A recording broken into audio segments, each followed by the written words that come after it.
the Gita Dhyanam.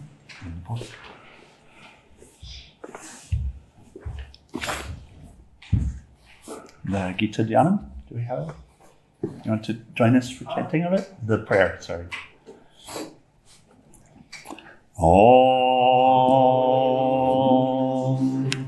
O Bhagavad Gita, by which Arjuna was illumined by Lord Krishna himself, and which was composed of 18 chapters of the Mahabharata by the ancient sage Vyasa.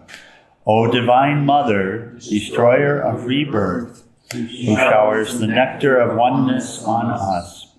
O Bhagavad Gita, my affectionate mother, on thee I meditate. All the Upanishads are the cows, the milker is the cowherd boy Krishna, Arjuna is the calf, and people of purified intellect are the drinkers. The milk is the supreme nectar of the Gita. My salutations to the Lord, who is the source of supreme bliss, whose grace makes the mute eloquent and the crippled cross mountains. Hari Om Tat Sat.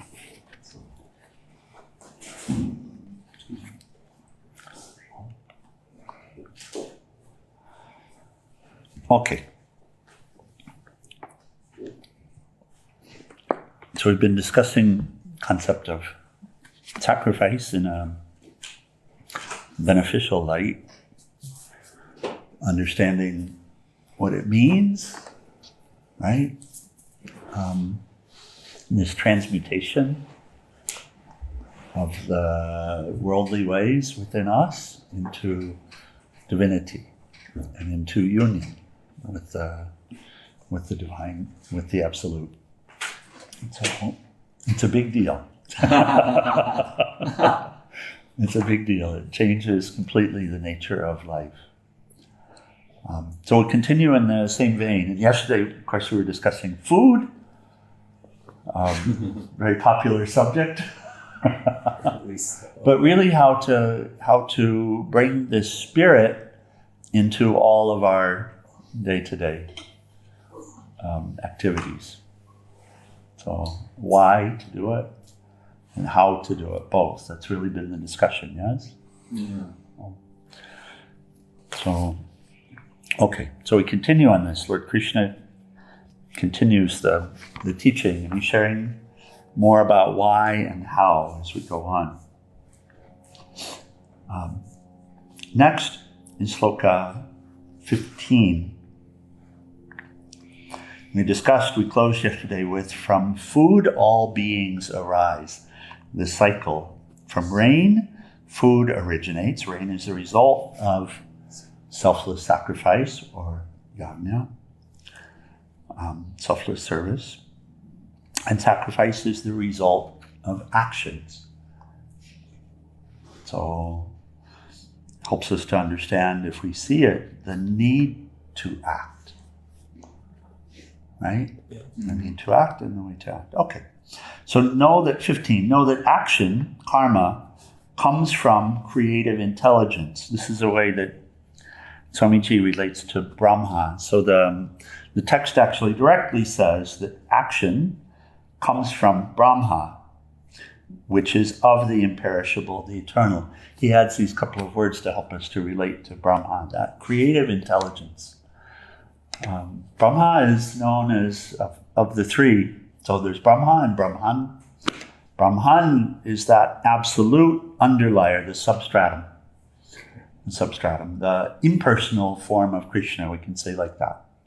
The highest, that impersonal. Impersonal, we say form, really formless.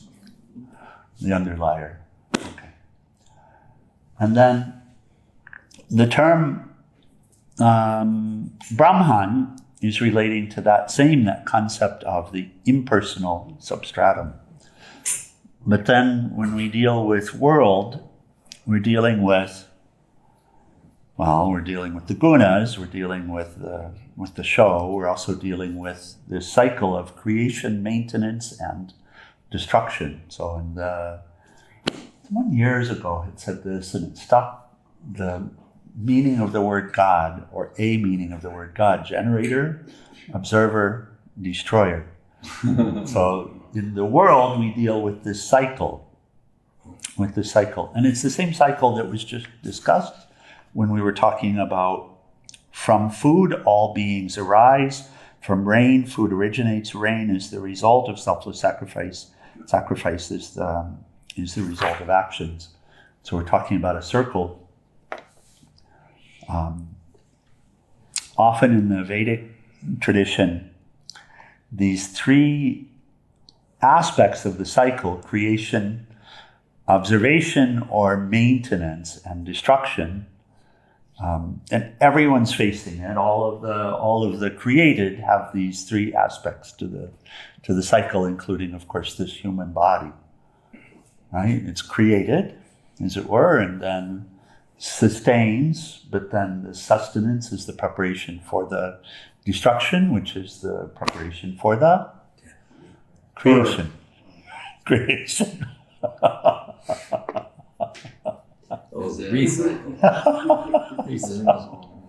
The cycle. Nothing really ends. Yes. No. Glory to the Father, the Son, and the Holy Ghost, as it was in the beginning, it is now, and ever shall be, world without end. That's the Daksha from the Catholic prayers.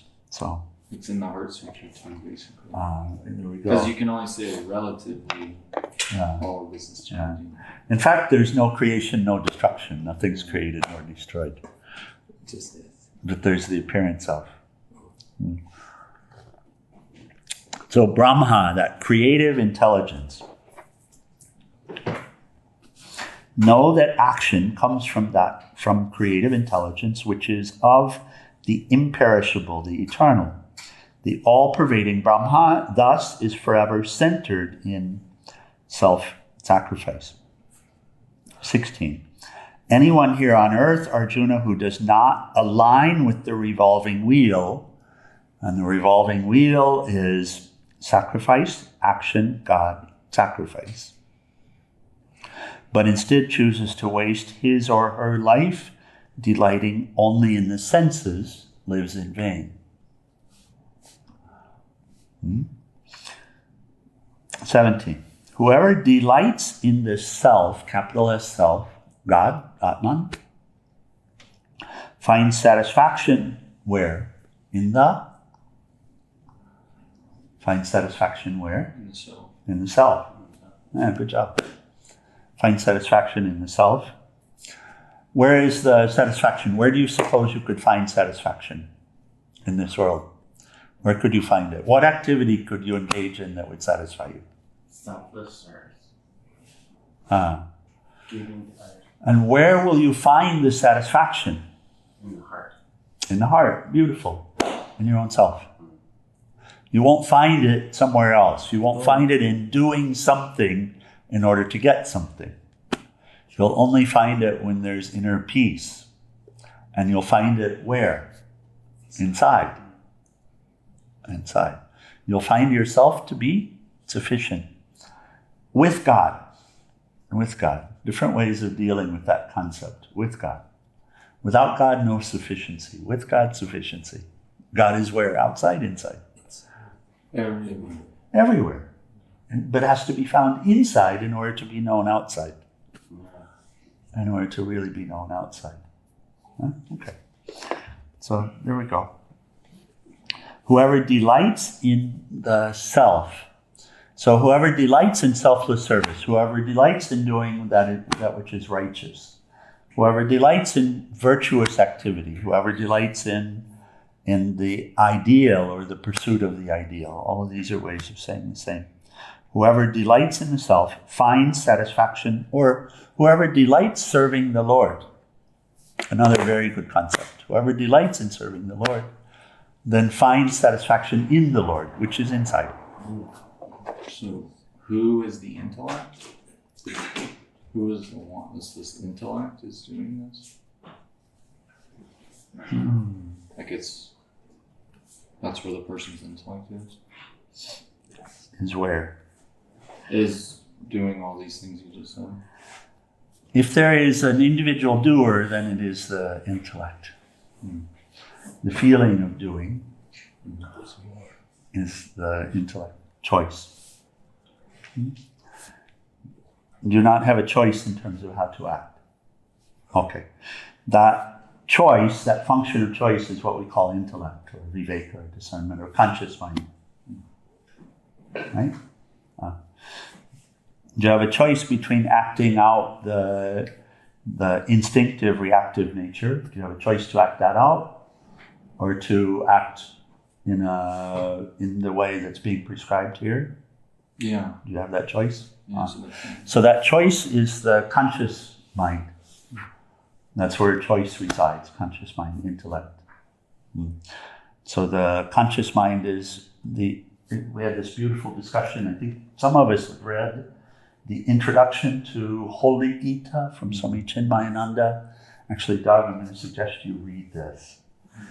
I'll leave this out for you. It's an introduction, which is this beautiful exposition about the mind and the function of the mind as it relates to the senses and the organs of action, the feet, hands, speech, excretion, and sex organ. So those are the 5 organs of action, 5 senses we know about: hearing, sight, touch, taste, smell. So, and the mind, the function of the subconscious or unconscious mind, which is aligned with the senses and the sense objects. And the conscious mind, or intellect, or vivek in Sanskrit, which is the controller of the organs of action. Just a simple way to relate to the question you're asking, very simple way. So within this inner sea, let's say that there are 2 assertions. You come along you're walking Sri Ganesha, Charada, and the kids, they're taking a hike this morning. So you come along, you walk, you see a piece of trash. You have a feeling, an urge coming from the conscience, not conscious, conscience, that a feeling of picking it up. Everybody has this experience. And then some thought will arise that I don't have time for it, or it's not my problem, somebody else did it, something like that. Yes? Yes. It's really dirty. So that's coming, it's really dirty, I might get gross, might get something gross from it. So many different ways to relate to, but this is one way to see that 2, apparent 2 that will arise within, and they're opposite. Gopal, are you with us? Okay, you asked the question, so you got to stay with us. And they're opposite. Yes.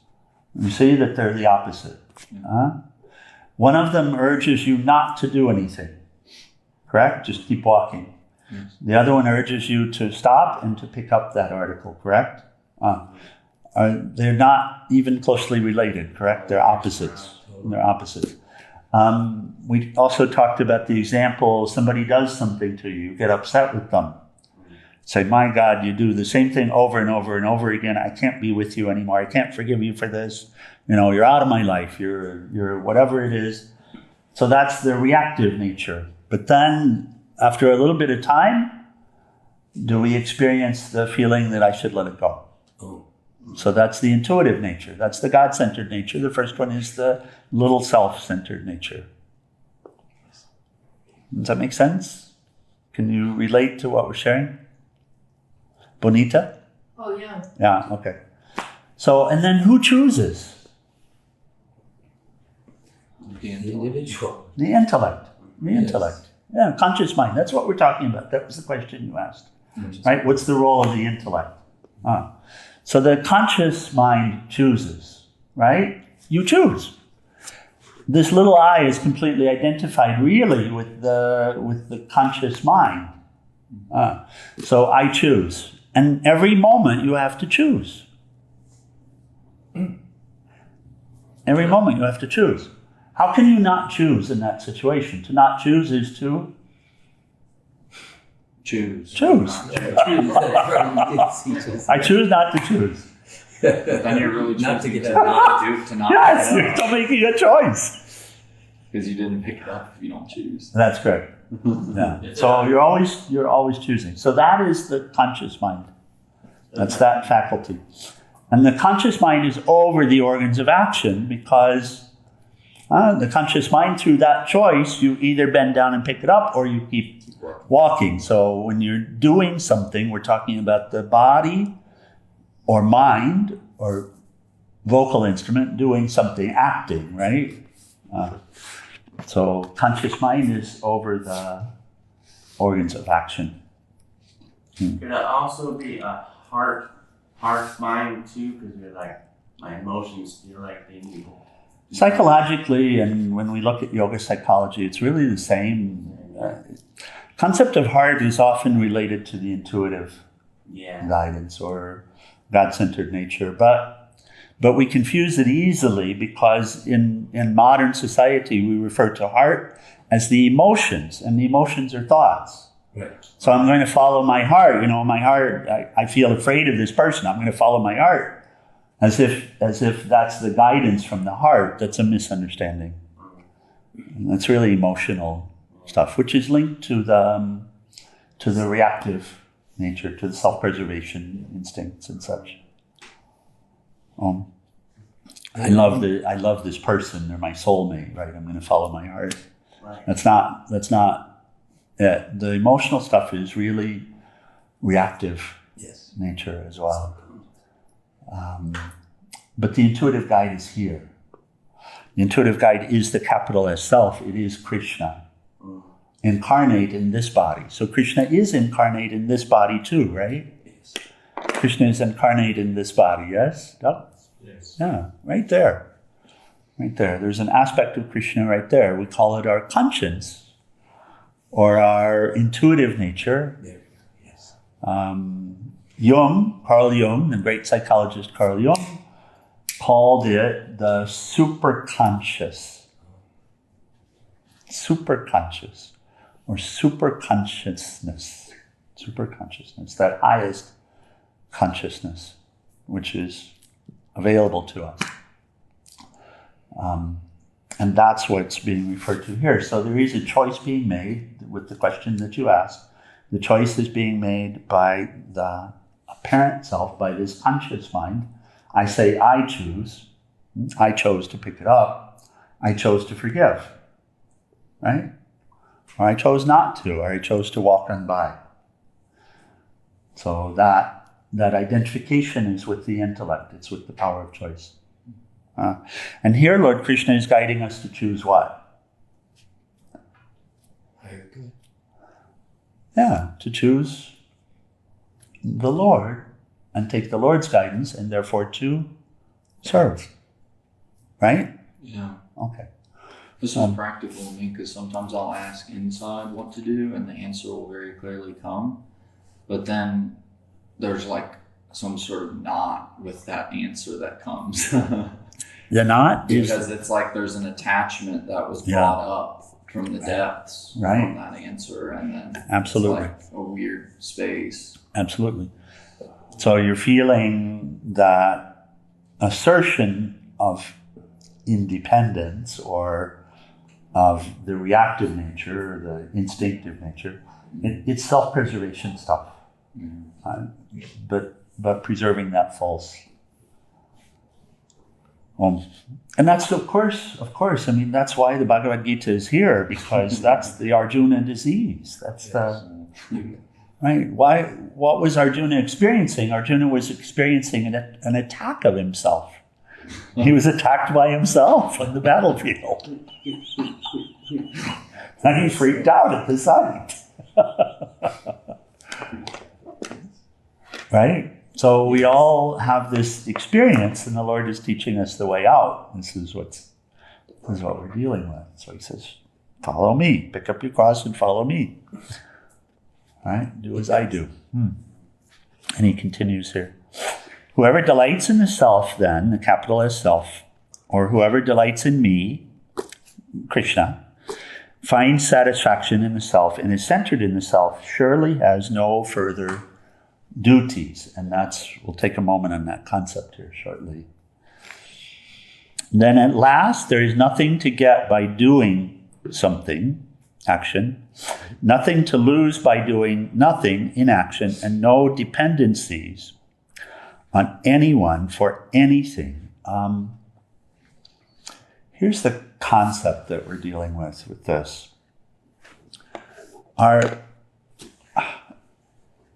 In the world, our motivation to do something is to get something. Mm-hmm. Look at how deeply rooted that is in the psyche. Buried. Yes. Look how deeply buried that is. Mm-hmm. To the point that you can do good, you can serve, but at what point, if the party that you're doing good to or for, if they don't respond in kind, at what point does the idea arise, why am I doing this? I'm not getting anything from it. Ingrained. It's so deeply ingrained in the psyche, you see. Right? If we have conversations outside of the satsang hall with people that are really caught up in the worldly way of life, it's a marketplace out there, right? It's a marketplace in the world. This is what Swami Premananda used to say. The world is a marketplace. Everything is bought and sold. Everything is bartered. Everything is traded. I do for you, you do for me. If you don't do for me, I stop doing for you. That's so deeply ingrained, right? And if we have a conversation about real selfless service, doing without regard for what the other person says or thinks or does, doing it for the absolute, doing it because it's known to be a benefit regardless of what they say or do or don't do. That's this true spirit of selfless service, right? This is what we're being guided to. It's so unworldly or otherworldly, right? And this is what's being suggested here. That also is the great release. In fact, whatever we need is being provided. This is a statement from a pilgrim who lives this life without expectation of anything, without any desire for something to come as a result of the actions. Understanding what happens when actions are taken, understanding how the actions ripple through the world, understanding how they affect the world itself and the nature of the world, but not having any expectation of anything. So from this place we can say, whatever we need is provided without asking. Whatever we need is provided without asking. We can argue with it. We get it. We can argue with it. We can say it doesn't make sense. It's not logical. But the more that we get out of our way, we discover that what's being said is actually true. The more we get ourselves and our desires and our expectations and our notions and all of our baggage, all of our stuff, the more we get it out of our way, we discover that's what's being shared, that what is being shared is true. Harmony. So I would walk, and I'll share this experience. I would focus on serving and having to deal with the mind, because dealing with the mind it's a life's work, you know. It really is. It really is a life's work, because there's so much garbage here. And who do I have to blame for all the garbage being here? Because I put it here. So it really becomes a process of just working with it, working on it. And of course, whatever happens during the day, if it brings some reaction, that helps us to work on it. Right? It helps us to work on it. It helps us to connect to the Lord and say, oh my God, dear Lord, please help me with this. Thank you at the end. We can't be doing this. We can't be getting angry just because somebody's having a bad day. Right? Like, whatever. We can't be afraid we're just doing our duty. We're just doing what you wanted us to do. So this fear doesn't have a place here. All this stuff. What I would observe in pilgrimage is that whatever was required, that is sustenance, shelter, like that, it would always be offered without ever asking. But I had to get out of my way to see it. But then we say, but some people don't get shelter or water, whatever, walking through the desert. And it's correct. They need something else, which is they need to learn. They need to learn how to get out of their way. So from this place, I'll say every one of us is getting exactly what we need, but not what we want. What we want is related to the self-centered nature. What we need is related to the fulfillment of the divine-centered nature, of the God-centered nature, or the realization of self. So we get teachings all the time. We're being given experiences all the time. And that is sustenance for us. So there's a place where one no longer feels the need to act in order to get something, where that connection is broken. Does that make sense? This is what's being spoken of here. Resonates. Where I don't have to do in order to get something. I don't have to avoid doing in order to punish someone. Where there's no longer a need for me to act in order for me to get what I need. Which allows me simply to act in accordance with my duty. I don't have to act in some other way. Does that resonate in any way, Yes. please?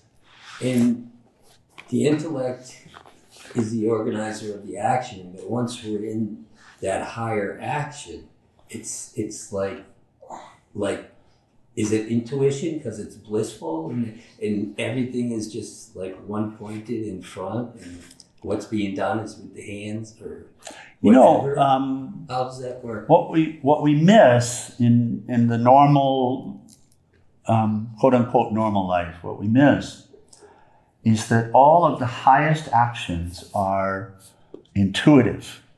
Yes. Okay. So I've noticed, for example, this is one of these funny Swami realizations.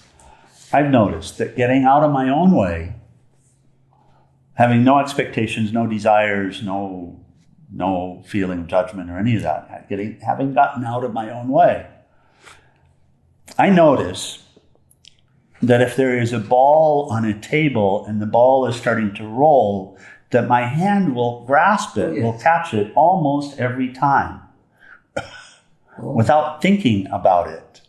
Oh. It's true. But when you think about it, It's the you rarely ever catch it. exactly. That diving end zone catch in the end zone with that great wide receiver, if anybody's ever watched a football game or played a football game, if you talk with the wide receiver and say, what were you thinking when you caught that? They would say, nothing. Or they would say, I visualized myself catching the ball. It would be so simple. Yeah. They would be completely out of themselves. They wouldn't be doing for themselves. They wouldn't be thinking about themselves. They wouldn't be thinking about how much they're going to get paid for catching that ball in the end zone. So true. None of that would be in the mind. So all of the self-centered thoughts would be gone. They wouldn't be engaging in that for themselves or for anything. And if the thought comes, then they will miss the catch, basically. Then they would miss the catch. That beautiful music that you've heard, my God, in Kirtan, we all have the experience of finding our voice. And the voice we found is one that we didn't know we had. And if someone comes along and says, wow, you sounded amazing, we would say, really?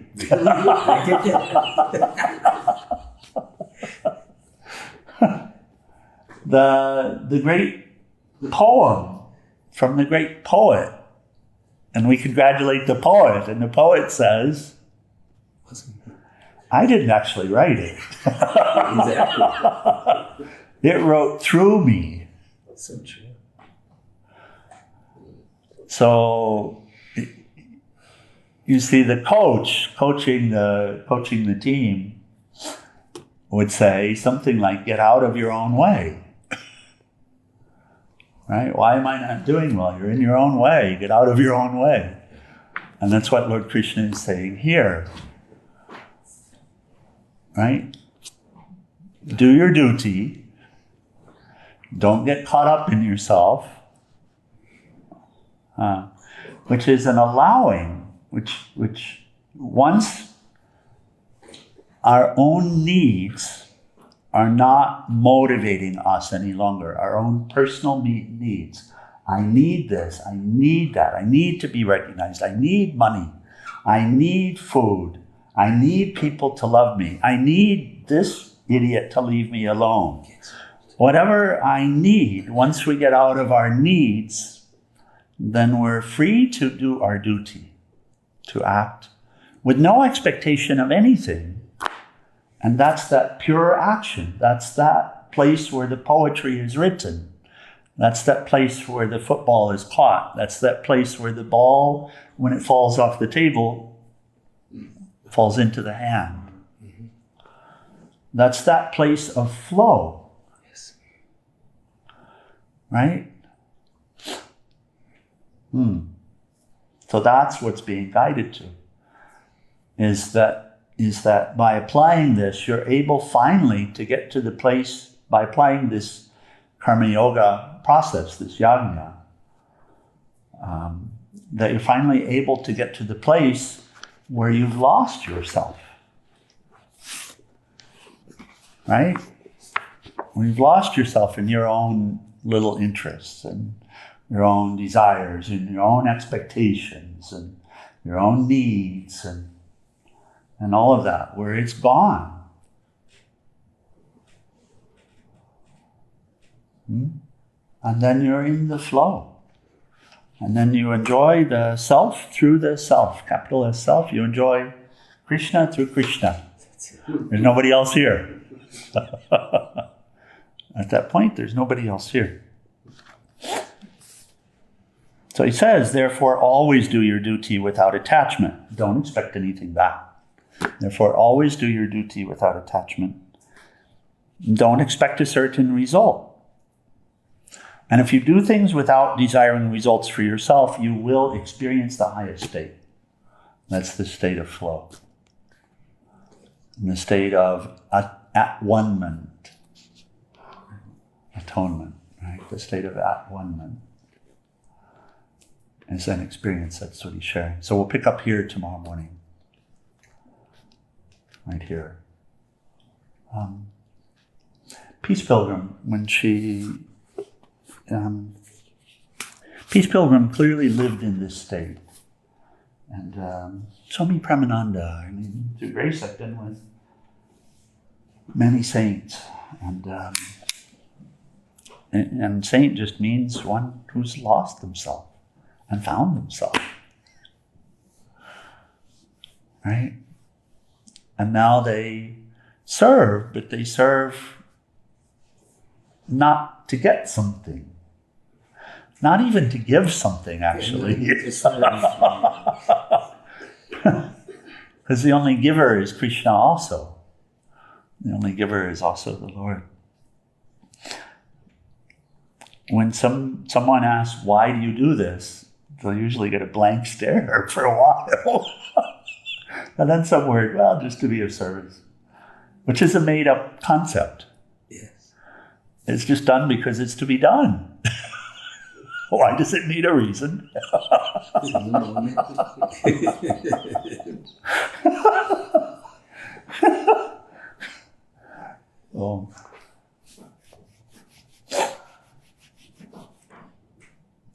continue with that concept. Lord Krishna shared some more tips with us. Okay, any other comments, questions? We'll close for the morning. So I'm just thinking from like a scientific Raja Yoga standpoint. It's it's just there seems like there's so many of these because you're talking about the deeply ingrained. So I guess what I would do is set the intention to have like a mindfulness and look before I'm doing an action to see if there's some sort of, because it's so Raja Yoga deals with concept is to get to that place with the absence of thought. But along the way, there are 5 types of thoughts. The highest being right knowledge. Correct? Yeah. So you're moving on Raja Yoga. Did you watch those videos, the 2? I started. Yeah. Started? Okay, very good. So the highest type of thought is right knowledge. Thoughts that are related to right knowledge. That's what we're talking about here, correct? Okay. I'm not sure. I'm not familiar with that, but it sounds like right now. Then you need to be a student of Raja Yoga. If you're going to talk about Raja Yoga, then you be a student of Raja Yoga. You pick it up and read the first 2 books again. Swami Satchidananda's. And I've asked Hari to start teaching some workshops on Raja Yoga, so he's preparing for that. But really, set your other stuff aside for right now. You should talk to Raja Yoga, but you should understand more about what you're talking about. So pick up and read the first 2 books. It'll only take you a few days. Okay? And then I'll show you what we're talking about. Well,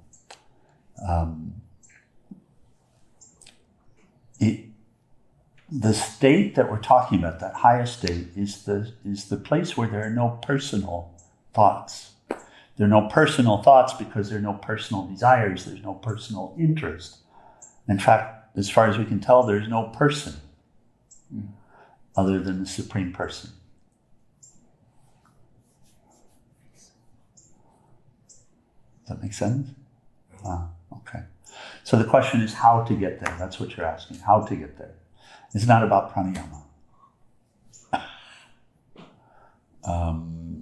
It is about pratyahara in a way, but this is beyond that. This is really Ishvara Pranadhana. Self-surrender. Self-surrender. Ishvara Pranadhana. Surrendering oneself to the highest. Following the highest. Who's surrendering? The intellect. Conscious mind. Okay, very good. All right, let's close final prayers in RT, page 174.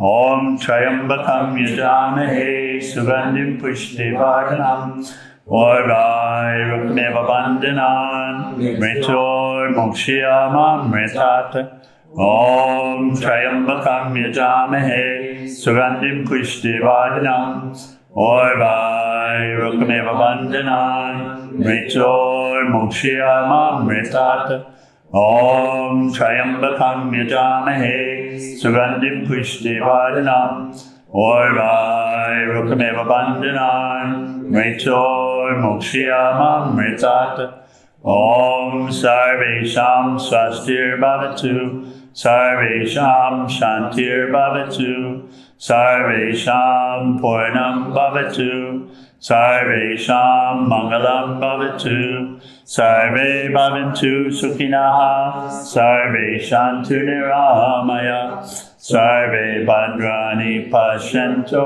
Makashik Dukhabha Bhave Asato Ma Satgamaya Tamaso Ma Jyotir Gamaya Mrityor Ma Mritam Gamaya Om Purnamada Purnamidam Purnamudashyate Purnasya Purnamadaya Purnameva Vasishate Om Shanti Shanti Shanti. O adorable Lord of mercy and love, Salutations and prostrations unto thee. Thou art omnipresent, omnipotent, and omniscient. Thou art Satchidananda. Thou art existence, knowledge, and bliss absolute. Thou art the indweller of all beings. Grant us an understanding heart, equal vision, balanced mind, faith, devotion, and wisdom. Grant us inner spiritual strength to resist temptation and to control the mind. Free us from egoism, lust, anger, greed, hatred, and jealousy. Fill our hearts with divine virtues. Let us behold thee in all these names and forms. Let us serve thee in all these names and forms. Let us ever remember thee. Let us ever sing thy glories. Let thy name be ever on our lips. Let us abide in thee forever and ever. Humble Satguru Shivananda Maharaj Ki. And salutations to all of the saints and sages of all of the traditions. Jai.